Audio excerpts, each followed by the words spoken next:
বাংলার রান্নাবাড়ি চ্যানেলে আপনাকে স্বাগত। আজ আমি তৈরি করব বিউলির ডাল দিয়ে চাল কুমড়ো দিয়ে একসঙ্গে মিশিয়ে খুব সুন্দর একটি বড়ি তৈরি করব। প্রথমে আমি নিয়ে নিচ্ছি 500 গ্রাম বিউলির ডাল। বিউলির ডাল সারা রাত ভিজিয়ে সকালবেলা ভালো করে ধুয়ে নিতে হবে চটকিয়ে। তাতে কিন্তু বিউলির ডালের যে বড়িটা সুন্দর সাদা হবে। এই পাশে চাল কুমড়ো একটা গ্রেটারের সাহায্যে গ্রেট করে নিচ্ছি। চাল কুমড়ো বুড়ো দেখে নিতে হবে, আর ভিতরের যে অংশটা বেশি করে ফেলে দিতে হবে।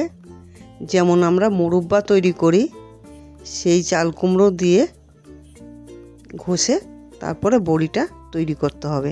এরকমভাবে গ্রেট করে জলটা কিন্তু আমি চেপে চেপে ফেলে দেব, আর না হলে কিন্তু বড়িতে জল বেশি হয়ে যাবে, তাতে কিন্তু বড়িগুলো একদম শুয়ে পড়বে।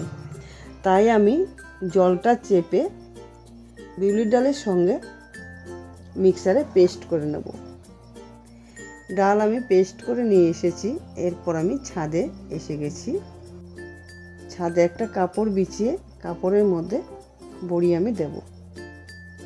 প্রথমে আমি একটা পাত্রে নিয়ে নিচ্ছি বিউলির ডাল বাটা, এর মধ্যে আছে চাল কুমড়ো বাটা। নিয়ে নিচ্ছি আমি কালো জিরে দিয়ে ভালো করে আমি ফেটিয়ে নেব। এইরকমভাবে ফেটিয়ে নিয়ে বড়িটা তৈরি করতে হবে। কালো জিরেটা একটু কম হয়েছিল, তাই আমি আর একটু কালো জিরে অ্যাড করে দিচ্ছি।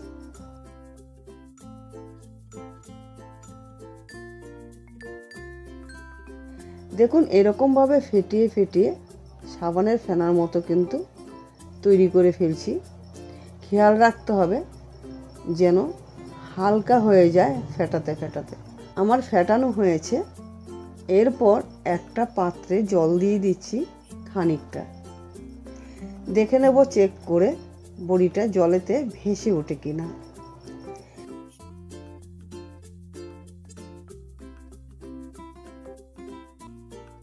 একটা বড়ি দিচ্ছি, দেখা যাচ্ছে বড়িটা ডবকে জলে ভেসে উঠেছে। আমি আরেকটা বড়ি দেখিয়ে দিচ্ছি। ঠিক বড়ি কিন্তু খুব সুন্দরভাবে ডবকে জলে ভেসে উঠেছে। এরপর বড়ি দেওয়া আমি শুরু করে দিচ্ছি। ঠিক এইরকমভাবে কিন্তু বড়ি দিতে হবে। বড়ির সাইজটা কিন্তু একটু বড় করে দিচ্ছি। এই বড়ি আমি মেয়ের বাড়িতে পাঠাবো, তাই আমি বড়িটা একটু বড় বড় করে দিয়ে নিচ্ছি।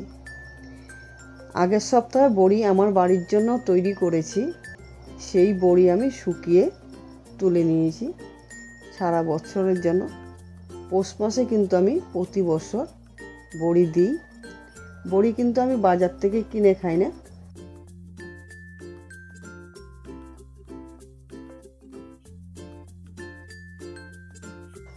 এরপর আমি বড়িগুলো আস্তে আস্তে করে সম্পূর্ণ দিয়ে নেব।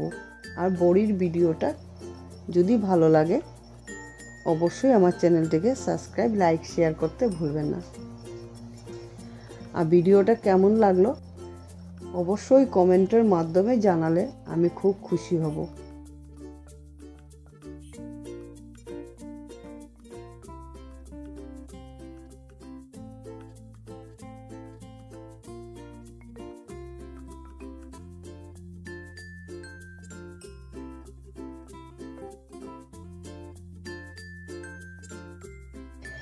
এরপর আমি বড়ি সারাদিন রাখবো রোদে, রাতেও রাখবো কুয়াশাতে।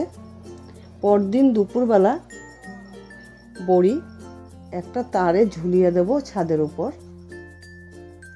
সারাদিন রোদ খাওয়াবো, আবার রাতেও কিন্তু কুয়াশাতে বড়ি ভিজে থাকবে।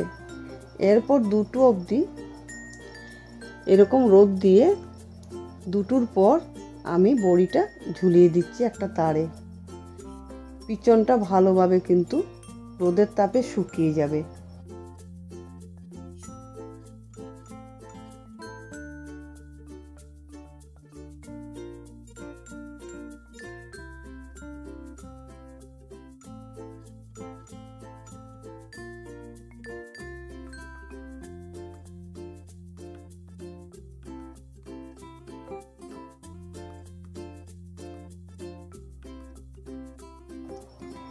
এরপর বিকেলবেলা ঠিক 5টার সময় বড়ি কাপড় থেকে তুলে দেখিয়ে দিচ্ছি কত সুন্দর বড়িগুলো চচ্চর করে উঠছে, একটা বড়িও কিন্তু ভাঙবে না। আপনারা বাজার থেকে না কিনে বাড়িতে কিন্তু বসে খুব সুন্দরভাবে বড়ি তৈরি করে সারা বছর সংরক্ষণ করে খেতে পারেন। এই বড়িটা কিন্তু ভেজাল নেই, নিজের হাতে তৈরি। নিজের হাতে তৈরি করা জিনিস কিন্তু আলাদাই কিন্তু একটা স্বাদ। বিউলির ডালের বড়ির গন্ধে ময় করছে। অবশ্যই একবার তৈরি করে দেখতে পারেন, কোনো খাটনি নেই। মিক্সার জারে পেস্ট করে ছাদে উঠে বড়ি এরকমভাবে তৈরি করে খাবেন, আশা করি খুব ভালো লাগবে। আর আমি একটা জারে তুলে দিচ্ছি। এরপর মাঝে মাঝে একটু রোদ খাওয়ালে বড়িটা কিন্তু খুব ভালো থাকে। আজ আমি বড়ির ভিডিওটা দেখালাম। যদি ভালো লাগে অবশ্যই আমার চ্যানেলটিকে সাবস্ক্রাইব, লাইক, শেয়ার করতে ভুলবেন না। আমি আবার নতুন নতুন রেসিপি নিয়ে হাজির হব। ভালো থাকবেন, সুস্থ থাকবেন। ধন্যবাদ।